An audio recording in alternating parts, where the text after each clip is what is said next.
Programa Fala Carlão. Oferecimento Bradesco. De ponta a ponta, é com o Bradesco que o agro conta. Olha só, gente, semana agroambiental aqui no programa Fala Carlão e a gente incluiu uma participação super especial aqui na Conferência Internacional Josué de Castro sobre segurança alimentar e combate à fome. Ministro, obrigado pela sua gentileza de falar conosco aqui. Viu? Obrigado pela sua gentileza de falar comigo, Carlão. Muito obrigado pela presença, pela cobertura desse evento que reúne, de fato, quem entende de segurança alimentar e de combate à fome, que são os produtores rurais, os seus representantes, os criadores e os especialistas, pesquisadores, nutricionistas, de todo mundo que falaram sobre esse tema, como enfrentar o risco, que é sempre presente, da segurança alimentar para a humanidade e o risco também da exposição de uma parte da população do mundo à fome. Nós trouxemos esses especialistas de todo mundo, daqui do Brasil, da América Latina, dos Estados Unidos, da Europa, da Alemanha, da Nova Zelândia, da China, da Índia, da Inglaterra, das universidades, de Oxford. Então isso traz muito conteúdo e também muita informação para que a gente possa situar o debate e tirar do produtor de alimentos a ideia das organizações não governamentais financiadas do exterior, que eles são uma ameaça ao meio ambiente. Não, eles são segurança alimentar, eles são sinônimo de combate à fome e não de ameaça ao meio ambiente, como as ONGs querem fazer parecer. Então eu queria saber assim, qual foi a sua motivação de estar aqui hoje? O que realmente me motivou a vir participar desse evento, por ele ter nos convidado, o Aldo Rebelo mandou o convite para a secretaria e em sendo do Aldo Rebelo tem uma relevância maior. O Aldo Rebelo tem laços muito ligados ao Acre, conhece como poucos, anda no Acre desde a década de 70, conhece a nossa realidade e tem muitos amigos lá do Aldo. A exemplo do nosso presidente da Federação da Agricultura, doutor Assuero Veronês, que é um amigo íntimo do Aldo, que ajudou, inclusive, na construção do Código Florestal, quando o Assuero era da CNA, era diretor da CNA, cuidava da parte do meio ambiente. Então, essa relação Acre e Aldo Rebelo vem desde muito tempo.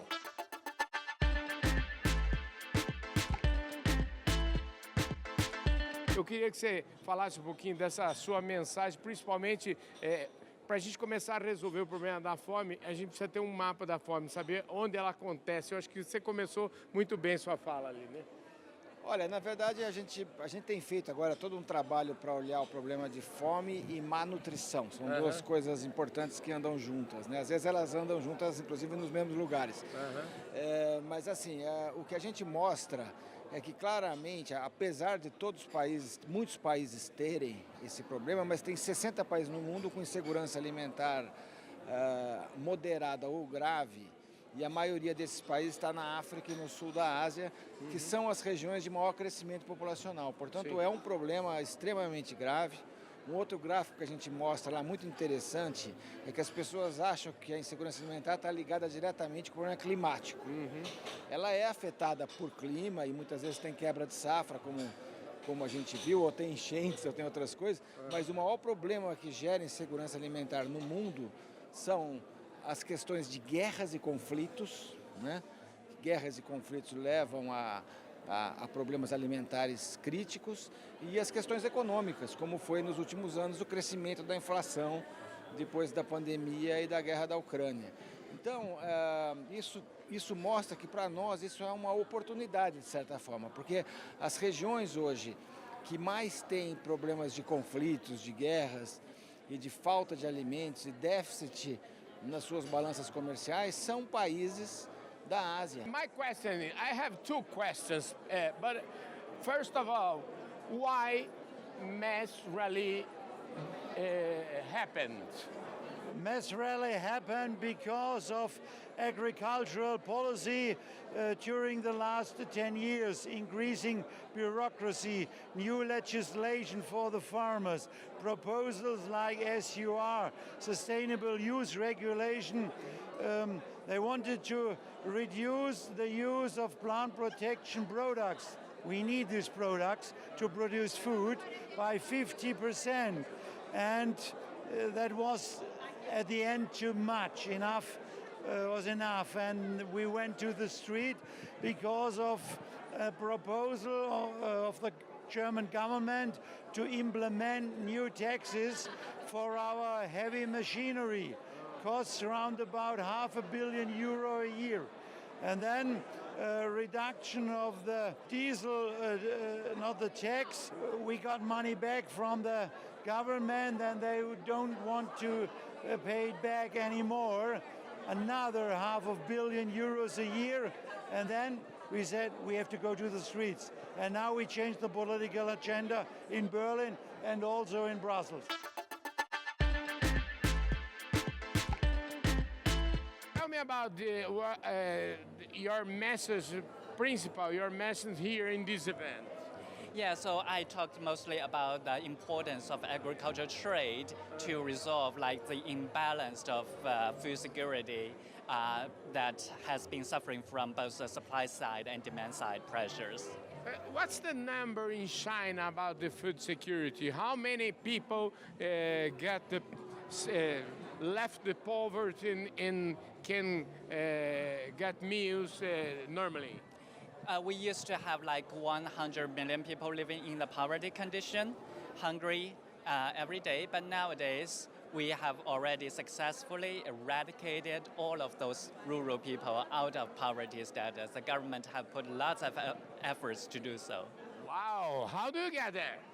Well, that's like a comprehensive strategy. The government has invented like 6 different ways to lift people out of poverty, including giving them direct subsidies, giving them like work opportunities, move some people living in suitable areas out of those places, just like a whole bunch of strategies to cope with that challenge. Me parece que houve agora, no final do ano, nesse ano, na Alemanha, protestos. Eu conversei com o presidente da Associação de Produtores Alemãs. Lá na Holanda mesmo, eu tenho a impressão que foram mexer com as vacas erradas, né? Porque Exatamente. a vaca holandesa é um símbolo da participação da Holanda no mundo inteiro. Por onde você vai no mundo, a vaca holandesa é símbolo de produção de leite. Exactamente. Es la única vaca que tiene nacionalidad en el mundo. Entonces, mexer con uno de los símbolos, yo no sé, yo digo que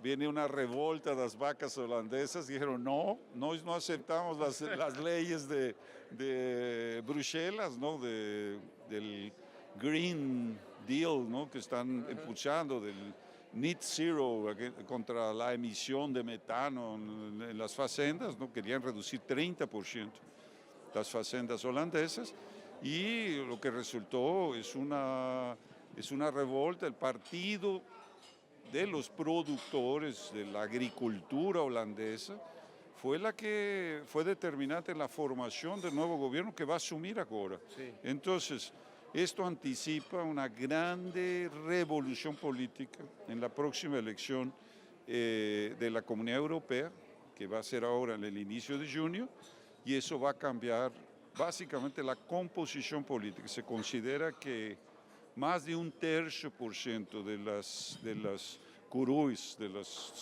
los asientos del Congreso que tenía el Partido Verde o la Socialdemocracia van a perder. Entonces, para los productores, especialmente el Mercosur, hay que esperar porque eso va a traer mudanza.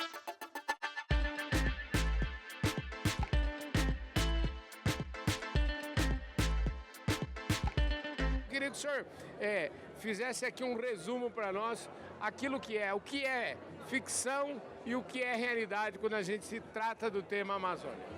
Bom, o meu bisavô chegou em Roraima em 1860. E o tema da minha palestra hoje aqui na conferência foi no sentido de dizer, olha, a Amazônia é para os brasileiros, na forma como é apresentada para os brasileiros, é uma obra de ficção política. Entendi. Né? Se criam narrativas em torno da Amazônia que só desinformam os brasileiros de modo geral. Entendi. A primeira distorção sobre a Amazônia é a ideia de que a Amazônia é uma região homogênea. Não é. Roraima é um estado que se diferencia do estado do Amazonas, que se diferencia do estado do Pará, que se diferencia do estado de Rondônia e se diferencia do estado do Acre. A Embrapa é tão preocupada com esse tema que existe uma Embrapa dedicada ao tema, né? Exatamente. Na verdade, eu até costumo dizer, viu, Carlão?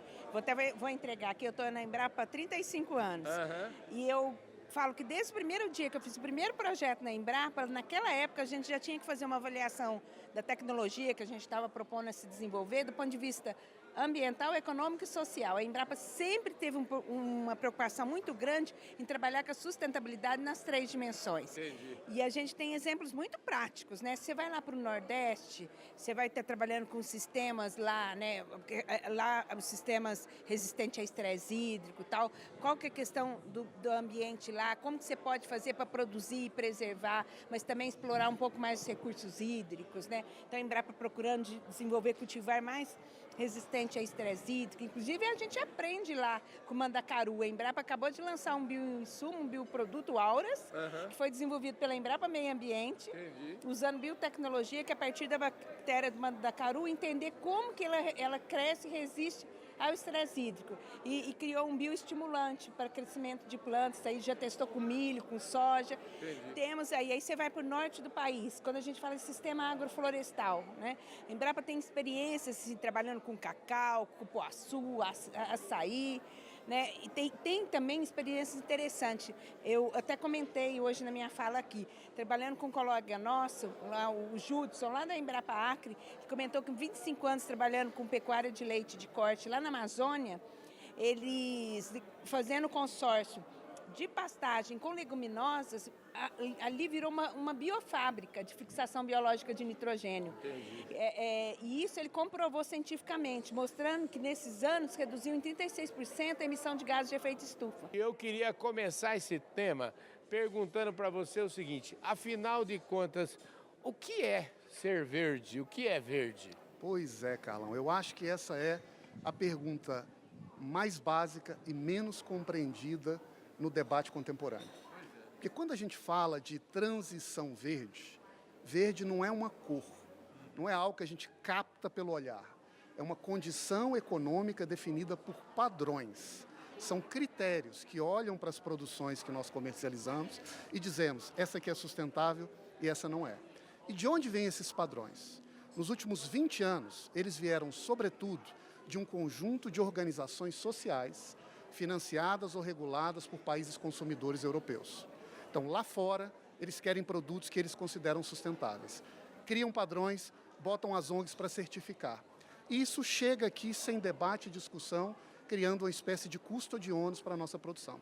O que nós precisamos compreender e debater é a nossa realidade produtiva tem critérios de sustentabilidade que são diferentes da realidade produtiva lá fora. E se a gente aprender a olhar as particularidades da maneira como a gente produz, a verdade é que o nosso produto brasileiro é muito mais verde do que o verde desbotado lá de fora.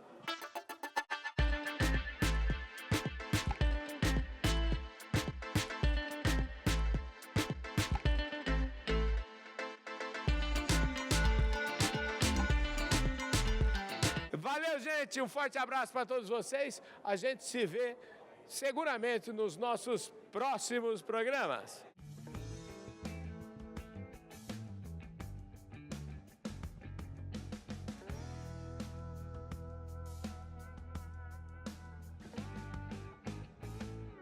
Programa Fala Carlão. Oferecimento Bradesco. De ponta a ponta, é com o Bradesco que o agro conta.